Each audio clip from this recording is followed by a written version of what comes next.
Child's pose is my go-to exercise for patients suffering from chronic symptoms of spondylolisthesis. But for some people, it can be uncomfortable if not done correctly.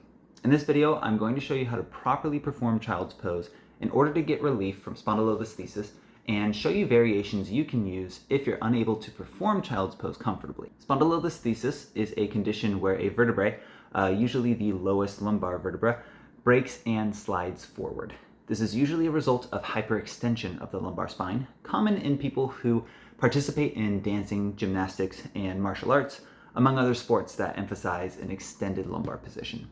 Regardless of how it happened, it's incredibly painful, especially when you first injure it.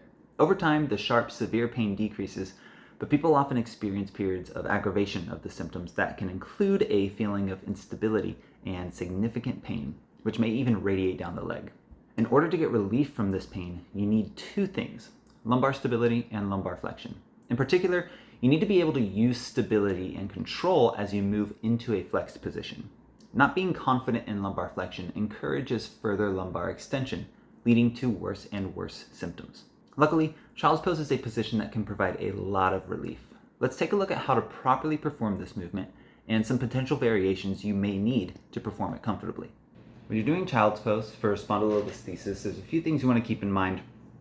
So first, you're going to get into position, let those hands slide forward and stay in a relatively comfortable range. So don't go into any sharp pain and try not to allow that pain to increase. But with every inhale, you're going to really focus on your breathing here. You're going to inhale into your lower back and let that lower back expand.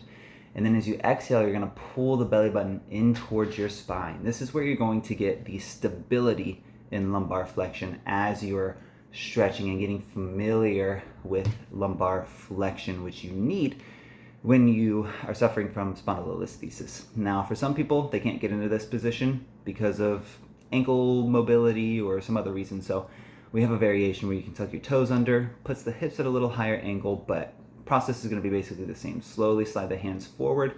Don't go too far into pain or an increase in your symptoms.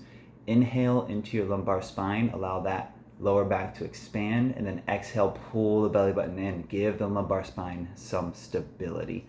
Now, even this position can really bother some people, so there's a variation here. You don't need a rolling chair, but it definitely helps. Just open a door, grab onto both doorknobs, and you're going to slowly and gently sit the hips back and allow the lumbar spine to flex. Breathing is going to be the same. Inhaling to your lumbar spine, let it expand. Exhale, pull the belly button in. This one's really good if you want to be really careful with getting into this position and slowly introducing lumbar flexion. So when you're going to do child's pose or another lumbar flexion exercise for spondylolisthesis to allow your lumbar flexion to improve, become more stable, become more mobile, you want to keep these things in mind. You want to make sure that as you're inhaling, you're letting the lower back expand and allow for lumbar flexion. And as you exhale, you want to pull the belly button in to give yourself some stability in that lumbar flexion. So if you like this video, please subscribe to the channel. I'm going to be making more videos on spondylolisthesis, but I'd also like you to check out Pain to Perform Spondylolisthesis. This is a 4-week program I made specifically for people who are suffering from the long-term effects of spondylolisthesis, of chronic spondylolisthesis pain. I have personally experienced symptoms like this and have effectively managed them for years, and I just want to give what I've learned from both me and my patients to you. So go check that out, paintoperform.com, and just click on spondylolisthesis. There'll be a lot of resources there, and comment down below with what else you'd like to see from this channel, and thanks for watching.